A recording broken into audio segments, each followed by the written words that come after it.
আমার একটা পাওয়ার ব্যাংকের খুব দরকার ছিল। যে পাওয়ার ব্যাংকটার সাথে আমি একসাথে লাইটনিং পোর্ট আর টাইপ সি পোর্ট দুইটাই আমার দরকার, কারণ আমি একজন অ্যাপেল, যদিও আমি অ্যাপেলের খুব পুরান ইউজার, আমার লাইটনিং পোর্টটা দরকার।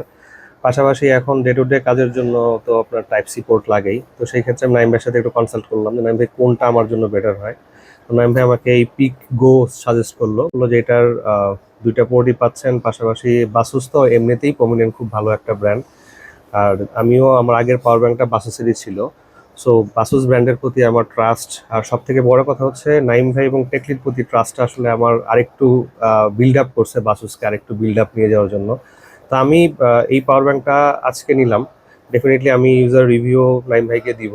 তো যাদের আসলে বাসুস নিয়ে যদি কোনো কমপ্লেইন থাকে, যে অনেক সময় অনেকে বলে যে বাসুসের চাইনিজ লেখা কেন, বা এটা নিয়েও কাস্টমারের অনেক হেজিটেশন ফিল হয়, যেটা আমি প্রিভিয়াসলি শুনে আসি।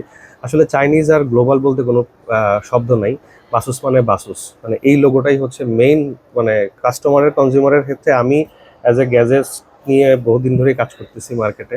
তো এই এই লোগোটাই হচ্ছে মেইন। সো এইখানে কি লেখা আছে বা এইখানে কোনো কিছু করার দরকার নেই। ট্রাস্ট মানেই হচ্ছে বাসুস, আর ট্রাস্ট মানেই টেকলি।